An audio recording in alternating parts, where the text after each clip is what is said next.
I live in a small town in Pennsylvania, and every day I drive over 10 miles of country roads to work. The road is pleasant enough during the day, lined with rolling farmland and scattered farmhouses. But at night, it transforms into a different world. Barely any streetlights, just endless darkness, swaying tree shadows, howling wind, and the occasional flash of oncoming high beams. Since switching to the night shift last year, my life has been stuck in this reversed rhythm of day and night. 8 was around Halloween, and I'd finished overtime close to midnight. The moon was bright, unnaturally full, casting a pale gray glow over the road like a dead snake winding through the fields. Shortly after leaving the company parking lot, I noticed those two yellowish headlights in my rearview mirror. At first, I didn't pay much attention. Other night owls occasionally traveled this road, but after driving for 5 or 6 minutes, I realized something was wrong. The car maintained a constant distance behind me, speeding up when I sped up and slowing down when I slowed down. By the moonlight, I could make out that it was an old pickup truck, probably a 1990s Ford or Chevrolet, with a boxy front grille. Its headlights were yellower than modern cars, like two drowsy eyes uneasy settled in. To confirm if I was really being followed, I deliberately turned onto a gravel road leading to an abandoned farm. The road ended in a dead end, something all locals knew. My heart sank. The pickup followed without hesitation. I immediately turned around and headed back to the main road, my palms breaking into a sweat. The little no service icon on my phone screen heightened my anxiety. Signal on this road was spotty at best, but its failure tonight felt particularly ill-timed. The next 10 minutes felt like an eternity. I tried everything, slamming on the brakes suddenly, taking sharp turns, even pretending to go straight at an intersection before swerving right at the last second. Each time, the pickup mirrored my movements perfectly, clinging to my tail like a shadow. When the familiar glow of the gas station appeared ahead, I almost cried. It was Joe's gas station, the only 24-hour spot outside town. I swerved sharply into the parking lot, my tires screeching against the gravel.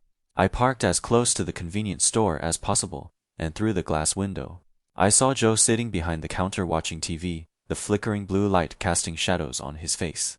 I let out a long sigh of relief. Finally, I wasn't alone. Then I checked my rearview mirror. The pickup had followed me in. But instead of pulling up to a pump, it stopped directly behind my car, less than 10 feet from my trunk. Its engine was still running, and white steam billowed from the exhaust pipe, stark against the cold night air. I sat in the driver's seat for a full 30 seconds, pretending to rummage through the glove compartment while keeping my eyes glued to the rearview mirror. I expected the driver to get out, maybe just a lost stranger, or someone asking for directions. But no one emerged. The pickup's windows were tinted so dark I couldn't see inside at all. Only those two dim yellow headlights, shining through my rear window, cast eerie shadows across the car's interior. I finally worked up the courage, threw open the car door, and hurried toward the convenience store. The bell above the door jingled softly as I entered. Joe looked up from the TV. Getting gas this late? His voice was gruff, like sandpaper rubbing against wood. I panted, pointing outside. That pickup truck, do you know it? It's been following me all the way. Joe squinted, peering through the fingerprint-smudged glass for a few seconds before frowning. What pickup? You're the only car out there. I spun around, my heart almost stopping. The gas station was indeed empty. Besides my car, there was nothing. No pickup, no headlights, no engine noise. Only the moonlight shining quietly on the deserted concrete. That can't be. I muttered. It was just there, less than 10 feet from my car. Joe shrugged and went back to his TV. Driving at night too much messes with your eyes. Happened to me when I was younger. I stayed in the convenience store for a full 10 minutes, drinking a cup of hot coffee and trying to calm down. Joe chatted intermittently about the weather and local news, but I barely listened. In the end, I figured I must have been just too tired, hallucinating. You're probably right, I said, setting down my coffee cup. I should head home. Stepping outside, the cold night wind made me shiver. The moon was still bright, and the gas station was so quiet I could hear my own heartbeat. I walked to my car, pulled out my keys, and jumped in. I locked all the doors immediately, my hands trembling as I inserted the key into the ignition. The engine let out a tired roar and finally started. I slammed on the gas, and the car shot out of the gas station, merging back into the all-consuming darkness. On the drive home, I forced myself not to look in the rearview mirror, focusing all my attention on the limited stretch of road illuminated by my headlights. Yet an inexplicable sense of unease grew stronger and stronger. I searched the car frantically, feeling like a pair of eyes was watching me, but the empty cabin contained nothing but the usual discarded clothes. I tried to reassure myself. Maybe it was just paranoia, a result of the bizarre experience earlier. But fear is like a vine. Once it takes root, it grows wildly. Finally, I saw the familiar warm yellow porch light of my house. I let out a long breath, almost collapsing as I pulled the car crookedly into the driveway. I didn't even bother straightening it, just stumbled out, unlocked the front door as fast as I could, and slammed it shut with a bang, locking it and sliding the security chain into place. Leaning against the cold door panel, I gasped for breath, and a sense of safety slowly returned. Maybe I really had been too tired, hallucinating. I needed a hot shower and a good night's sleep. Just then, my phone vibrated in my pocket, the screen lighting up to show Joe, gas station. A sense of dread washed over me again. I swiped to answer, but before I could speak, Joe's anxious, terrified voice came through. Hey, did you get home okay? Listen, the more I thought about it after you left, the weirder it felt. So I checked the store's security camera. You'd better watch this. I sent it to your phone. What is it? What did you see? My heart clenched tightly. You'll see. I have to call the police. Joe's voice was shaking, and he hung up hastily. A few seconds later, my phone pinged. A video file had been sent. I swallowed hard, my fingers trembling as I opened it.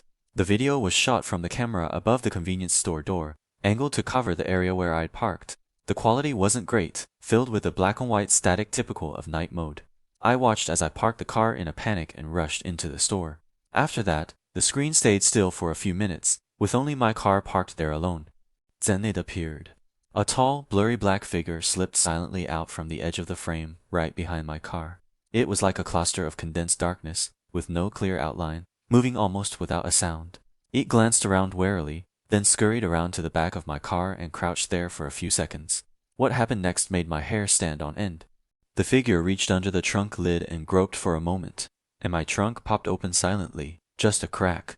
I clearly remembered locking the car when I got out, and there was no way I'd forgotten to close the trunk properly. Without hesitation, the figure nimbly and quietly slipped through the crack into my trunk. Then the trunk lid slowly closed, sealing shut perfectly. The world seemed to go silent. The scene in the video was exactly what I'd seen at the gas station, empty. My blood froze instantly, and every hair on my body stood on end. That thing, had been in my trunk the whole time, following me through 10 miles of dark country roads, following me back to my house. In that deathly silence and terror, the door behind me, the one leading from the living room to the hallway, slowly, silently, creaked open a crack. A strong, cold wind mixed with the smell of rust and decay blew through the gap. I'm a long-haul truck driver, running routes along the East Coast year-round. But I don't know where I am, not since that night last winter. The temperature had plummeted to 26 degrees Fahrenheit. Even with the cab heater cranked to maximum, I could feel the cold seeping through the gaps in the windows. It was 2 in the morning, and Pennsylvania's Route 476 stretched like a black ribbon winding through desolate hills. My eyes grew heavy, and the steering wheel felt cumbersome in my hands. So I decided to pull over at the next rest area for a quick nap. The tires crunched over the frosty pavement, making a distinctive rustling sound.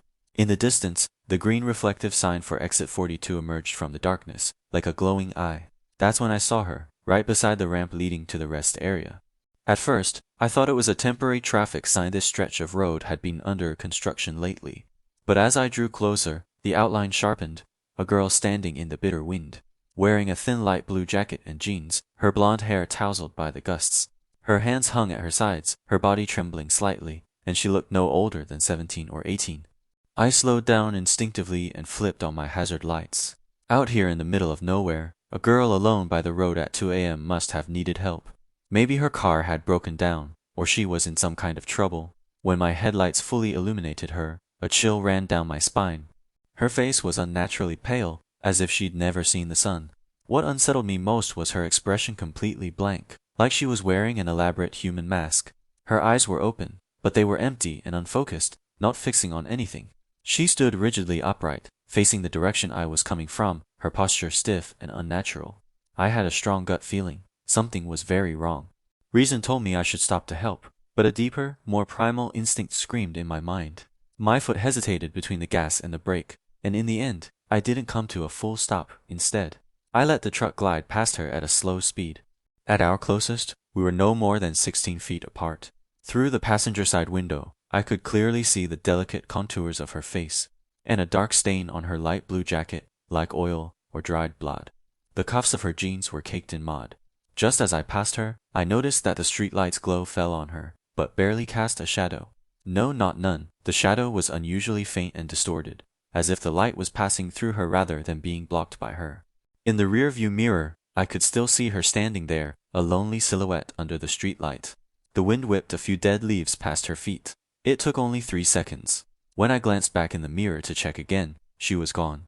My blood nearly froze.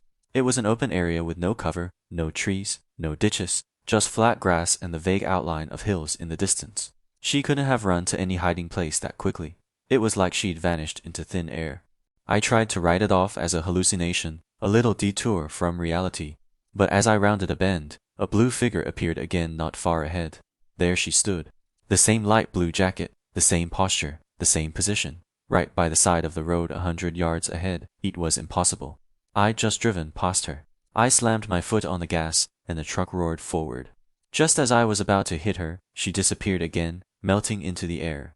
My hands started shaking, and my breathing grew rapid. It was impossible. I must have been seeing things, hallucinations from fatigue. But after driving a short distance, I saw her for the 3rd time in the rearview mirror, still standing by the road, in the exact same posture, as if I'd never moved. No, that can't be, I muttered, cold sweat breaking out on my forehead. The next 10 minutes felt like an endless nightmare. Every time I thought I'd shaken her off, she'd appear around the next bend, sometimes on the left, sometimes on the right, once even standing directly in the middle of the road. Her expression never changed, that blank, mask-like face. My sanity began to crumble. 4th, 5th, 6th time. She kept appearing like a ghost, blocking my path.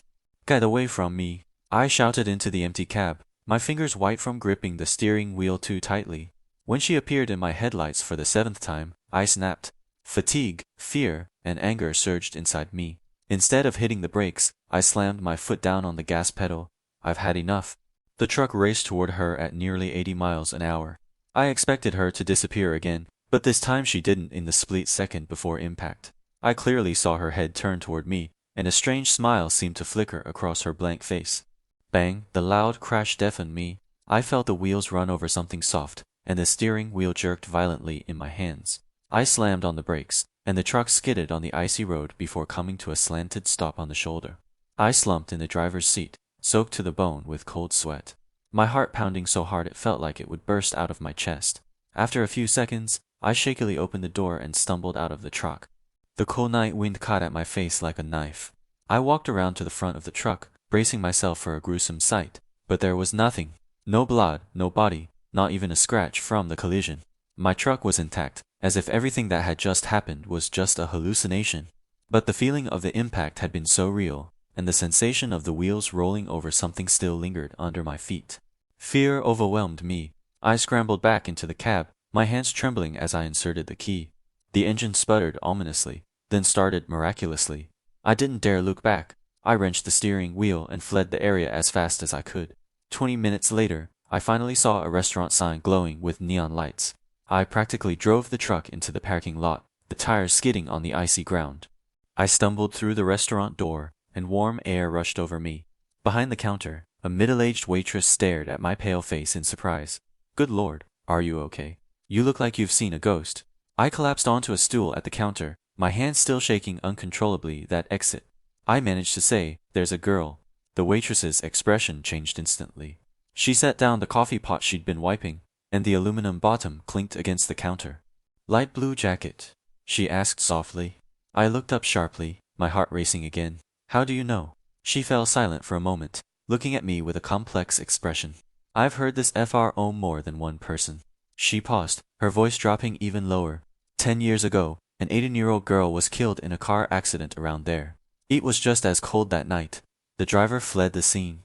Since then, truckers passing through have often said they've seen her. But someone like you, hitting her head-on. That's a first. I stared at the swirling black liquid in my cup, lost in thought. Just then, the restaurant door blew open with a gust of cold wind, and the doorbell jingled. A chill swept through the room instantly. I looked up, and my breath caught in my throat. Standing at the door was a girl, wearing a light blue jacket, her blonde hair slightly messy. Her face was pale as a sheet, and her eyes were fixed straight on me. The waitress followed my gaze and frowned in confusion. "Sir, what are you looking at?" There she stood, motionless. She started walking toward me, each step so light it made no sound, but the chill grew stronger and stronger. The coffee cup slipped from my hand, shattering on the counter, and brown liquid splattered everywhere. The waitress kept asking me what was wrong, but she couldn't see her, couldn't see the girl in the light blue jacket walking through the restaurant, step by step toward me. I'm a truck driver with over 10 years of long-haul experience. Anyone in this line of work knows that the scariest thing at night isn't fatigue, it's the all-consuming silence. When you're the only car on the entire highway, the faint glow of the dashboard becomes your only friend, and any unusual sound can make your heart skip a beat. U.S. night shift drivers rely on CB radios. The voices coming through that small black microphone are our only companions during the long, dark nights. Sometimes it's casual chat, sometimes traffic updates, sometimes just a check to confirm we're all still alive. That night, I was driving east from Ohio, planning to reach Harrisburg before dawn. After driving for what felt like hours, a blur of flashing police lights and rescue vehicles appeared ahead. There had been a crash. I slowed down and saw a truck that had crashed through the guardrail, its front end badly damaged. Paramedics and police were bustling around the scene. The flickering lights cast shadows of their busy, solemn figures. It looked like they had everything under control, so I didn't stop. I carefully circled around the scene, accelerated again, and merged back into the darkness ahead. At 3 in the morning on I-80, the surroundings were as black as driving through ink. Lonely silence filled the cab. To break the dead stillness, I fumbled for the CB radio, twisted the knob, and tried to find the voices of some fellow travelers. At first, there was only the hissing of static. Suddenly, a voice cut through, unusually clear, yet deep and hoarse, with an empty echo. "Hey, is anyone there?"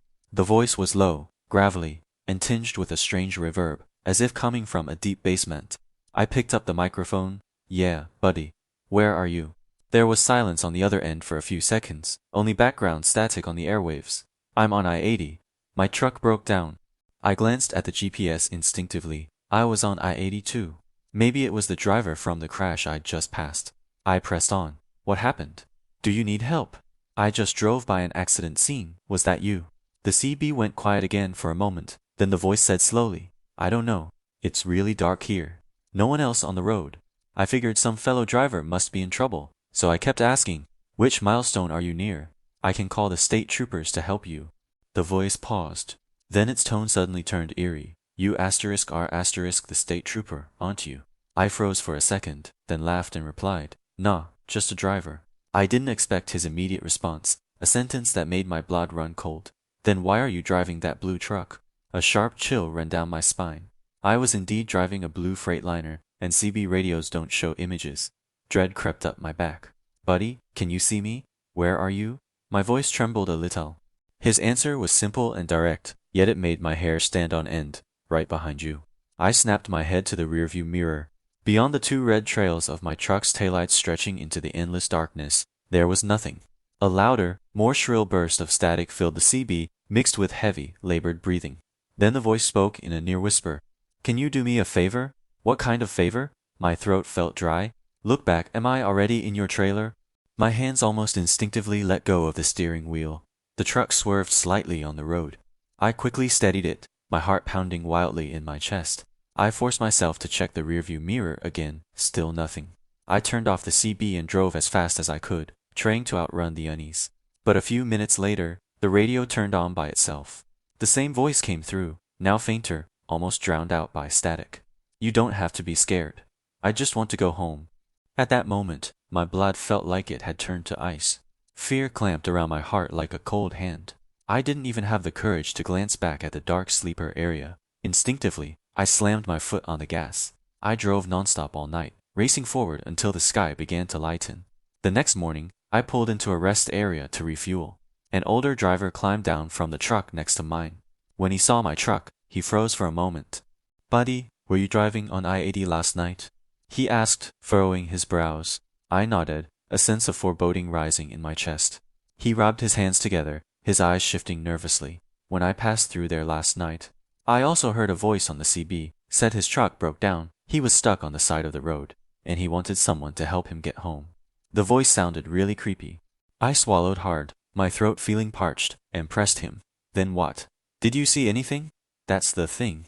His tone grew serious. I didn't see a thing. Other than a bad crash I just passed, they were wrapping it up. A blue truck totaled. Ambulances still there. There were no other broken down vehicles on that stretch, and he paused, leaned closer, and lowered his voice. And the guy on the CB, the blue truck he described. It's exactly like yours, he also said. His words trailed off. His eyes suddenly widened, fixing on my face, his pupils contracting with extreme horror. His lips started trembling, and he pointed at me, stepping backward, as if he'd seen the most terrifying thing in the world. Your face. His voice was hoarse, filled with disbelief. Looking at my reflection in his eyes, I seemed to understand. Cold, foreign memory fragments flooded my mind, screeching brakes. A shattered windshield, endless darkness, and an intense longing to go home. I watched as he scrambled back to his truck, its engine roaring as he sped away. I slowly turned my head to the window of my truck. In the glass, a faint, pale, and distorted face stared back. It seemed like mine, yet it also mixed with traces of another desperate soul. I picked up the CB microphone from the passenger seat, my fingers brushing gently over the cold switch. That hoarse voice, now as if right beside my ear, or rather, coming from deep within my own throat, whispered softly. Now, I can go home.